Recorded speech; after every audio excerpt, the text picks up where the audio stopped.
Welcome, everybody, to another episode of Strife's Sanctum.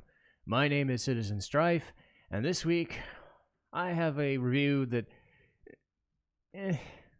I want to like this game. I used to like this game, and I still kinda do. But I remember the bad things about it. And then I remember the nice things about it, and what could have been, and what this franchise could still be. And I haven't played Star Ocean 6. I am going to get it today, of all days, but I don't know if I'm going to be able to play it that much due to a hand issue I've got going. But apparently Star Ocean 6 is fine.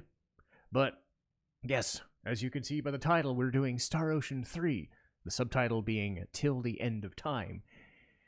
And I remember this being right around the time where my fascination with JRPGs was starting to hit its crescendo, and there was like no going back.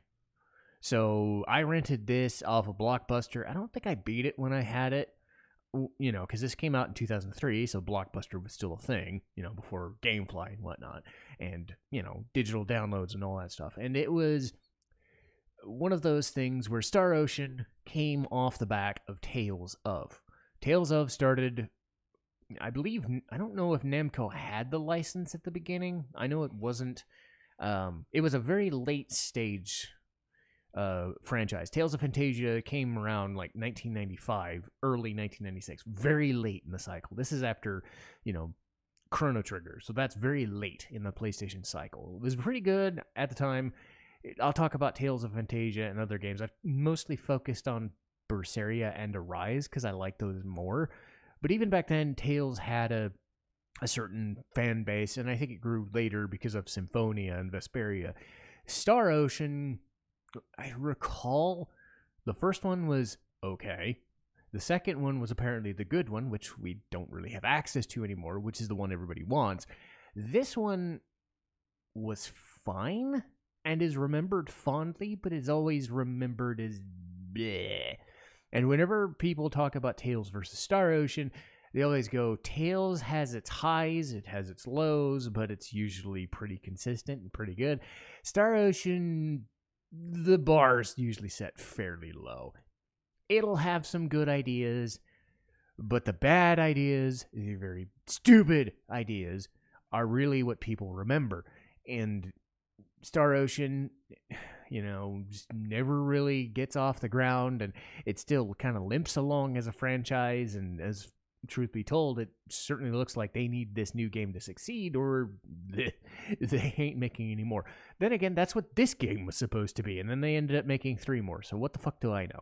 So franchises will limp along regardless, and I still haven't gotten Breath of Fire 6, because I don't think the actual mobile game counts. I want an actual Breath of Fire 6. We get Star Ocean, but we don't get Breath of Fire 6 that's mean, and it's wrong, and it's stupid.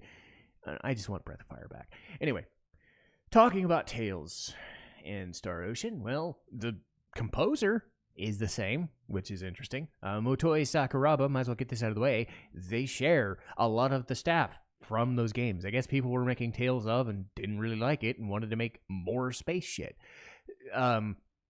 Star Ocean focuses more on the spacey stuff directly. Tales of always kinds of puts it in the background as kind of a thing it'll do, near the ends of games. But Star Ocean really revels in that Star Trek aesthetic and Star Trek vibe, and I love Star Trek. I grew up on Star Trek Next Generation and the 10 movies before the reboots, and I like the reboot movies, to be honest. I haven't really followed up on Star Trek at all, but I know Star Ocean really revels in Star Trek as a thematic, inspiration, and that's good. I love the Star Trek-iness of it, and that does set it apart. But Star Ocean also tends to stay on planets that are just 17th century Europe and medieval fantasy for some fucking reason. This game's kind of half and half. Funny enough, the best parts of this game are on a 17th century planet, but I'll get into that in a minute. So we'll start with our characters. We'll do the character plot split so I can get through that super quick. We have Fate Line God, voiced by Steve Staley. he was in stuff like Kikei and, kind of a minor roles, but he had, some of these as main characters. Fate Line God, not to be confused with Edge Maverick from Star Ocean 4, but both have been ridiculed for their names. He's the goody two-shoes, and he has that whole thing. If you remember the Prime Directive from Star Trek where you can't interfere in planets and shit, he finds himself on deserted planets and doesn't want to get involved and doesn't, but he needs to fucking escape because he and his friend Sophia Estede, voiced by Michelle Ruff, who was in all the Persona games as Yukari and Kawakami, right? They are friends. They're fucking around on a beach resort planet of some sort. They get attacked. They don't know why. They don't know how, but these guys known as the Vendine have been attacking, and they meet another person or two, but they're escaping and they run out. Fate gets on an escape pod and does the thing and goes to a planet known as Vanguard 3. Doesn't do much there, but he meets some of the locals. They have like the elf ears kind of thing. They actually look more like dog ears than elf ears, but whatever. Finds a guy there making bullshit. Fate's telling him to stop, but he won't listen because he's a goon. So a big fucking muscle guy who looks like Edward Elric's buff twin, basically. Yes, think Cliff Fitter. Think Edward Elric if he went to the gym and ballooned into Sabin from Final Fantasy VI. That is exactly who he is. Edward Elric, but buff. That's basically what he is. But he's a do-gooder. He's kind of dumb, but he's actually way smarter. He comes across as a dumb fuck. But it's more that he's just, I don't really care about the details, don't sweat the small stuff. I'm actually pretty fucking intelligent, and I'm actually pretty good with people, but I put on an air of stupidity. So Cliff is voiced by Dave Wittenberg, who was Kefka in Dissidia, Teddy in the original Persona 4. Thank God he doesn't do the Gaspard and Teddy voice. He's, pretty fucking good at, being a nice buff dude. And he balances out Fate because Fate is a wet noodle.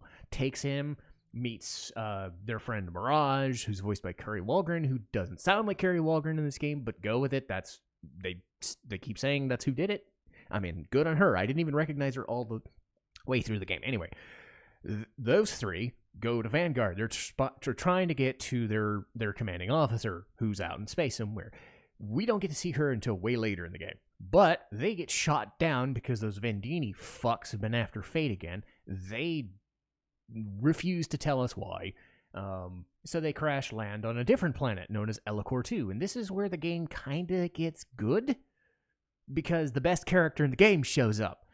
And they wind up in a place called LeighClipse that's really fucking cold. Think Russia or Minnesota or Canada or something like that. It's just castles, but really fucking cold, right?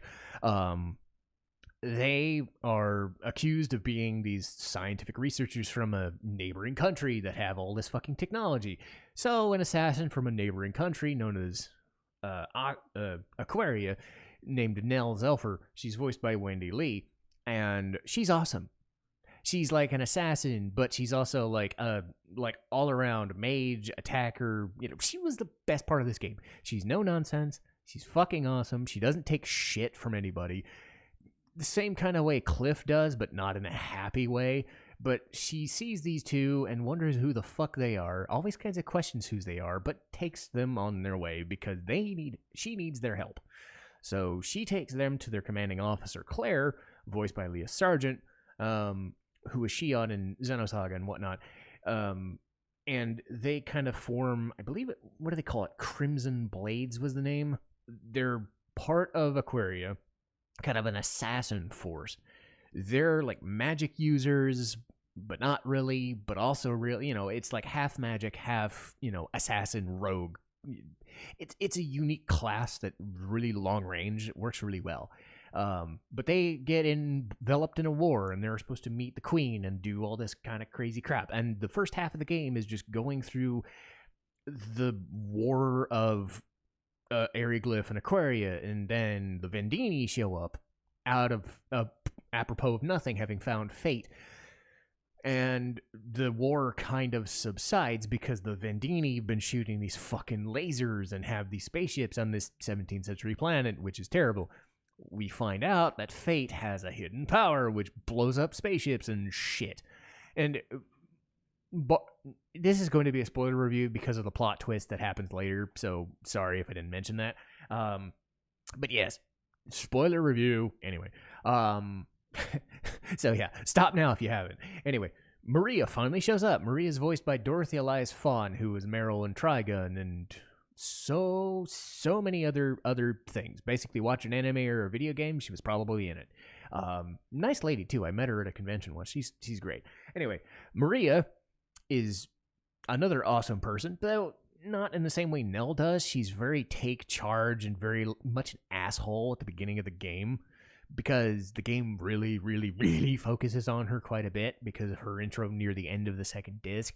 So her job is to get Fate and Cliff and everybody else off the planet so they can do the thing in their own space thing. So they get their war drama in 17th century whatever done, because they find some weird MacGuffins and whatever. They leave, and that's the end of disc 1. Disc 2 is they're looking for Sophia, they're looking for other stragglers in the plot and all the other things. There's a lot of other characters here and there. Some are more memorable than others, but suffice it to say, Fate, Cliff, Mirage, Maria, Nell, to a better extent, are the main ones. There's, like 5 other characters. Some don't really leave an impression.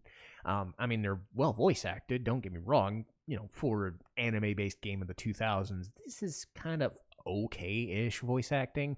There have been better, Persona and whatnot, but it is the same class of actors, so you're not going to have any trouble with that. It's more that Star Ocean's kind of dumb. Anyway, so you get this group of characters, you go to this moon base thing, and you find out that Fate, Maria, and Sophia have been kind of tampered with as subjects in research. So the big thing is that the Vendini are attacking and trying to find Fate because he has the superpowers of some god or whatever, because he can destroy shit. Maria and Sophia are designed to work in this interdimensional space. Up to this point, things are going really interestingly. They've escalated. You went from a war on a planet, then you went to the moon base, and you've learned a thing, and you've learned, okay, now we have our, big baddies, these executioners or proclaimers. They look like devils. They look like angels that are fucking painful. You fight those fucking angels, they have the instant, not instant kill move, but they fucking hurt. Anyway, they're trying to go to a planet known as Styx and invading the planet of Styx and blowing shit up. So all of the Vendini, all of the Federation, that Fate and Maria and whatever work for. Maria and Cliff kind of work on their own as independent contractor bounty hunters kind of people, but suffice it to say, these executioners tearing shit up. So you've escalated from stuff on a deserted planet to the Vendini that are trying to invade to these executioners, godlike beings. No harm, no foul. You hear about this thing called 4D space. And it seems like you go to the planet Styx, you go to this 4D space, and all the characters that you have apparently all hunky-dory. You figure out what the fuck's going on. It's almost kind of time travel, interdimensional travel. It's cool. What is this 4D space involved? And then the other shoe drops, and this game sucks like a fucking rock. So, I've been very charitable to games and stories. I've had issues with, say, Chrono Cross and whatever for their fatalism and, whatever. Final Fantasy 12 is kind of boring to me. Final Fantasy 13 is kind of boring to me, But I'm usually, nice. You saw me with Final Fantasy, you'll see it with the Final Fantasy 8 review. I recorded that today, but I'll put it up in January. Final Fantasy 8 has some energy to it. It's really fucking stupid, but, I've respected it now that I've played it more. This game tries to hit a home run, and it fucking dies. It is a fucking strikeout of epic proportions that some people will defend, sure, but no way does this work at all ever. So, what am I saying? I'm saying this is the worst plot twist I've ever seen in a video game ever. I don't put that in hyperbole. I've seen some shitty ones, but man, this is pretty fucking bad. So, what is so bad about this 4D space, these executioners and things? Well, if you recall, in the early 2000s, the internet was kind of a thing that started to blow up. And also MMOs started to started to happen, and dot hack sign became a thing before Sword Art Online did. So the plot twist is that when you walk through 4D space, you go into this other realm. This other realm is apparently this weird podunk, sci-fi facility that's kind of normal-ish, human-ish. I mean, much like we are, which is weird. But they meet this guy, this kid, who's this, mom's basement kind of nerd kind of kid, He ends up telling us that everything that we experienced in this game, and everything that we experienced in Star Ocean 1 and Star Ocean 2, because this was technically at the end of the timeline, till the end of time, is part of a computer simulation that was created by this company known as the Sphere Company. I guess they're trying to make fun of themselves. But anyway, Fate, Maria, Nell, Cliff, Sophia, all of the other guys are just characters in a pseudo-online MMO sort of thing, TV show, kind of whatever. And they're data. And the executioners are just bugs and viruses sent to destroy it because we created such fucking crazy technology. And the guy who created the thing, who's reminds me of Jesse Eisenberg, Jesse Eisenberg, Lex Luthor, said, no, we don't want him to do the thing because he's too powerful and could destroy us and whatever, and we'll destroy them. So their conceit was, the way we're going to end this franchise, that's ended up not ending, by the way, was to go big and say everything was a computer simulation. It is not quite. It was all a dream, but it is a computer simulation. It was all a video game. Everything we experienced, every little war, every little thing, every other person we saved, everything, all the space stuff that we were doing in Disc 2 up to that point was just a game that we were apparently either playing or experiencing from these alternate dimension people. So they're real people, but they're made of data, apparently. So there's like this half and half, like they're trying to say that it's really people that are dying and being born and shit, but they're all still being created by this dork programmer guy known as Luthor, who has a god complex. And therein lies the problem. What you've done is essentially said everything that you make after this has to come back to the Eternal Sphere. I get it. You can set a game like Star Ocean 4 and Star Ocean 5 in different parts of the timeline, and it'll be a self-contained story. But in the back of your mind, you're always thinking, well, at the end of this, you know that it's all computer data. So there's no, like, it destroys every stake that you have other than the interpersonal relationships of the characters and the things. So every godlike thing or godlike whatever and research thing that you're going to put in to every other game is going to be reminding of you that all these stakes are just fake in the end. They're just whatever. So the idea is the power of friendship tells us that we're data, but we're really friends, and we're gonna fight off the evildoer who thinks that we're bugs in the system and whatever. It's fucking dumb. If this franchise focused on the virtual reality aspect and in the MMO aspect in things and was an MMO to start with, that'd be one thing. It's very reminiscent of, say, Danganronpa. Same idea. Go big and go stupid, because that's what you want to do. However, in Danganronpa's case, they have not made a new one yet.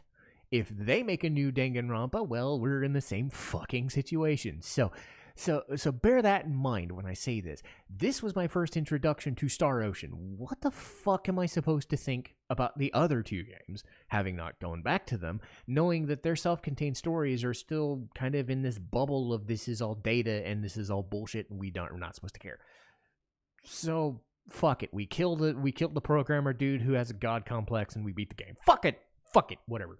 Anyway, characters are fine, but the story's stupid because I liked the 17th century stuff. It was boring, but it was not offensive. It was there, but then they pulled the fucking rug out of you, and you think, okay, is this supposed to be great? No, it's worse than the space orphanages and time witches in Final Fantasy VIII. It's worse than the fucking plot dump in Final Fantasy IX and the bosses that are not really the final bosses and whatever's. And Final Fantasy has some issues, but they've always been kind of on the weird side. Remember, this was my first experience with Star Ocean, right? I don't know what the fuck to think about the rest of the franchise when I have this to compare it to, because this game wasn't even all that great to begin with, because the gameplay is fine.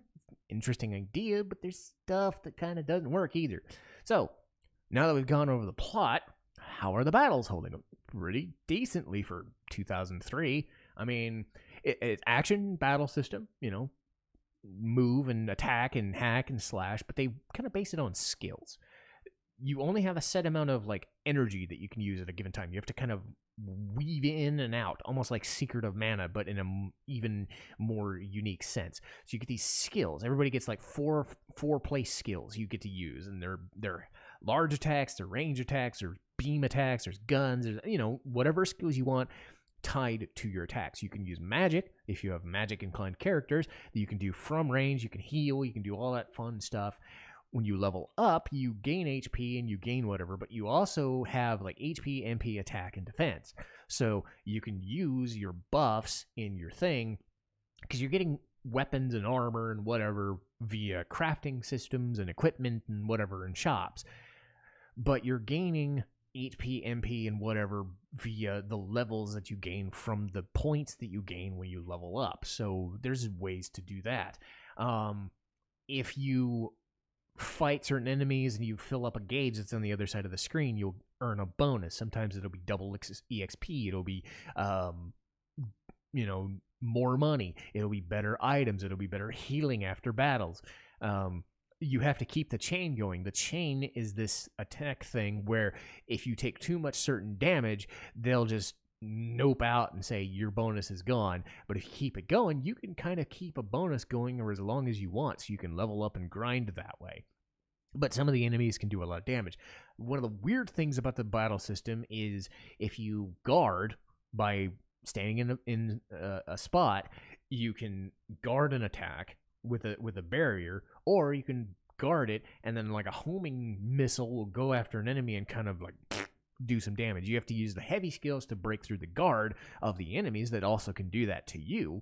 And then, weird canceling and, juggling maneuvers. And some people are really good at learning combos and juggling and all that. I'm not the best at it. There's arts canceling stuff that I understood enough to get through the game on multiple playthroughs, but I was not it's not like Final Fantasy VIII where I just know the battle system. Final Fantasy VII where I just know the battle system and tinkered with it and worked around it. This is an action time version of that. If you want to get in deep and learn the min-maxing and all this stuff, you're gonna like the battle system. Don't get me wrong. It's very good, even for that early 2000s. It's got some quirks and it's a little stiff because the animations are stiff, but, they are what they are. I do enjoy it. The game really shines though in the crafting minigame. A couple of cities into Ellicor, you get to do what's called inventing. So you can invent new items, new weapons, new bombs, new consumables, new armor, new weapons. Everybody gets new types of weapons. You can actually invest in different creators, and it's like Master System in Breath of Fire 3, but you can get somebody who's a better skill, because everybody, even your party members, can get involved in crafting of cooking, alchemy, smithing for weapons, engineering of the bombs and the shooty blaster weapons for Maria, and Maria can use laser guns because she's great. Magic spells and special items. You got these umai bowl, which is these candies or these little confections, all these little cool things. This is long before Minecraft and other things became ubiquitous and crafting and survival was just a thing. I don't know if these kinds of games had these kinds of systems before, or if they did, they weren't as in depth as I remember. This was my first experience with something this in depth. What's brought down is the fact that you can create this orichalcum and imbue it to your weapon and synthesize it and then basically trivialize the rest of the game by doing like 500 plus to your attack, and you can stack it like 5 times and then just like snap your fingers and win the game, right? By just punching a dude. It's a difficult method, but you can do it. The way they get around that, and I remember having a spreadsheet of like 20 or 30 pages of everybody's stats and skills as far as inventing stuff and what the best stuff was and how to recruit and whatever. And they had a method for doing that. The way to get around the guides and, just doing the orichalcum thing was to randomize the amount of money it takes to use a certain weapon. So if you press a button, it'll be 6. If you press another button, it'll be 5,000. And each cycle, it will cost that much to invent a thing. You have no guarantee that the item will be made, and your characters will have like a good face or a sorrowful face. And the cool thing is everybody has a different like look to them. Some people have like the bug eyes and the starry eyes. Some people are pouty. Some people are just confident. It's kind of a neat feature. And like inventing is cool because you get to have this like ranking system in game, because you have the inventors helping you, and the items can be put into shops for a certain amount of money. So there's a lot of stuff in there, and it really helped buoy the game when I was really struggling with the plot and the gameplay. Because again, the gameplay's fine, but the plot was kind of after a while. But the crafting and inventing system is really freaking intense. The music and visuals are interesting. As I said before, Motoi Sakuraba does Tales. So if you've ever played a Tales game, you kind of know what the kind of like space age, new age, keyboards and the softer stuff is good. What I liked about the music was the Elicor segments. Because if you haven't mentioned it by now, my favorite part was being on the Elicor planet. None of the spacey stuff. None of the crazy shit. Some of the battles were keyboard focused, but a lot of it was like subtle, classical tones. And one thing that I noticed was when you go from Eriglyph, you get this kind of militaristic vibe to it, very somber, very stern. You go to the next place, which is still in Aquarian territory. You get kind of a really even more somber and kind of destitute tone because it's kind of a mining town. You get out of there, you go to Arius, which is kind of the battlefield, and it's very just hectic and tense, but still in a depressing mode. As soon as you get to Paterni, which is the inventory town or the inventing town, it's very lively. It's called Lively Step. It's a really good song, and it's the happy sound. So again, they're framing Eriglyph as the aggressors and the mean people and the angry empire, whatever. And again, it's all up to interpretation. We're still working for an organization in a war, but Paterni is all lively and shit, and then Akrios is this grand, neat spectacle. It's got a theme for the the over town and the inside the castle. That stuff is really freaking good. I remember it vividly. I still like the soundtrack, and again, the music and the vibe of the areas are great. The visuals, not so much. So we might as well get into the negatives now. Might as well start with the visuals. There's a lot of problem with Star Ocean with very scrunchy faces. And again, this is a very budget JRPG. So this is not Tales of Arise. This is not Final Fantasy. This is not Dragon Quest. The best way I would describe Star Ocean is if they took the Dragon Quest, Akira Toriyama look, it scrunched it, and made it really plasticky and not anime-ish, but very like doll-like. There's a distinct sense the 3D really fucked up the visual style of this game, even though the visuals and like the music and audio are still fine. But the character models just don't look very appealing. The characters themselves are usually halfway decent, and I like Nell and Maria and Cliff, right? Not every character is going to be amazing, but they're fine. But looking at them and their animations is weird. Like, if a character wants to turn around, they have to kind of like shuffle in place, like do. Now I've turned over here, and now I'm talking to you. They don't just look behind a character and talk, or they don't like make a snide remark. They have to kind of like turn their body. And then their it's like the Batman suit, like the guy who couldn't turn his head, he had to turn his whole body. That's the feel of this game, and it's really uncanny and awful and kind of weird. The in-game models for the battles are fine for 2003. They're nothing to write home about, but they're serviceable. But looking at these characters while they're talking, and again, the voice actors I will defend usually. There are a couple that are kind of but these voice actors usually go on to do better anime and better video games. A lot of them, went on to do stuff like Persona. So this is not Persona level quality from the directors and the actors. So it's serviceable. It's fine. But again, between the story, the kind of the characters involved, and then the whatevers, it's not the best. So the plot twist is terrible. I've said my piece. It just sucks.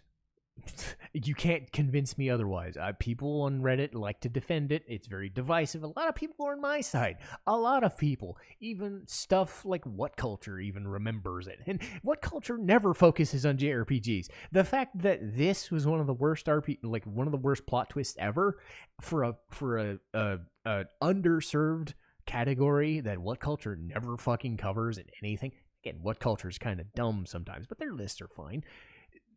That should show you that commenters hate this fucking plot twist. If you defend it, cool. You're more apologetic than I will ever be. Like I said, I hate this more than Final Fantasy VIII's plot twist. I hate this more than Final Fantasy IX's plot dump at the end of the game. I hate this more than 12 and 13. I hate this more than fucking Radiata Stories and so many other fucking games that are kind of weak. Maria's introduction, pretty fucking annoying because I like the character, but she owns like the thing until she gets her story arc complete. You know how in those shows like anime they'll get like an episode or two and they get the main focus. Like she gets like 2 to 3 hours just hogging the fucking screen time, and she's always kind of pissy and moany. And I'm not complaining about Dorothy's portrayal. It's a fine portrayal. It's the character herself taking up the fucking brunt when you're supposed to be kind of focusing on Fate and whatnot. And Fate's a dope, but he's still the main character. You forget that, no, Maria's the main character. And I'm like, no, she's the secondary main. She shouldn't be getting this much fucking screen time out of nowhere just because she got introduced. So it kind of drove me up a wall. The sound mixing is kind of crap. So if anybody remembers me playing my games on YouTube LPs and kind of getting the audio mixing terrible, like sometimes the audio will be drowned out by the battles. The game is higher than the voices sometimes. It usually happens in early game and it fixes itself later. But the fact that this game released and you can barely hear some of the actors sometimes really kind of sucks. So there's some spots of that. There's in battle, you have an MP death state where if you go to 0, you actually die, which is kind of frustrating, especially some of the later enemies that do MP damage, and it fucking hurts. You can abuse that on some of the enemies too, so bear that in mind, but it is a weird kind of the crafting RNG. So yes, you can't do the thing with the orichalcum instantly if you know how to do it, because you have to kind of wait and wait and wait and wait and wait and wait. But then you keep pressing the button to keep getting new items, and then you finally hit the magic number, hit the magic range, and then oh shit, you pressed X and you got to do it all over again and shit like that.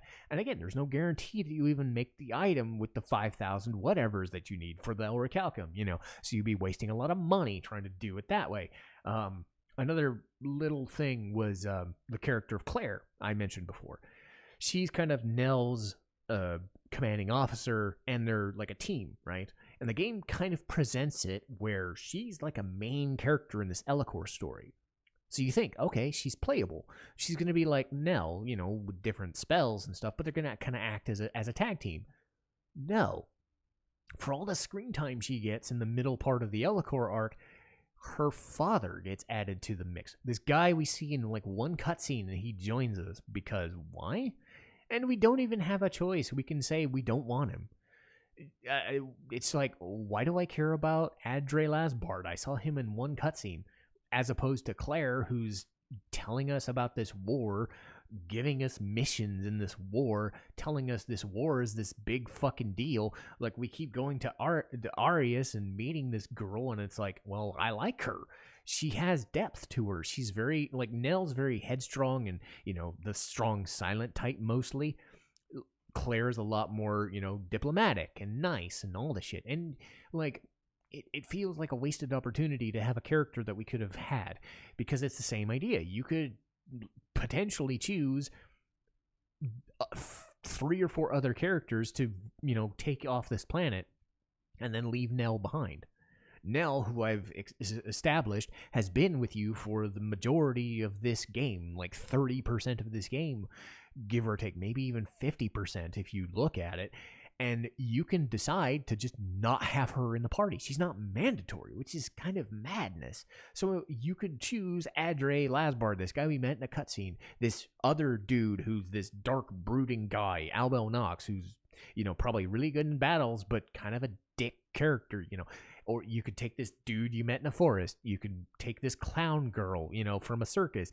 And it's like, Nell's not mandatory? That's kind of odd, to be honest. Like, I want to use her. I'd want to use Claire. They were developed characters in this game that really needs the development.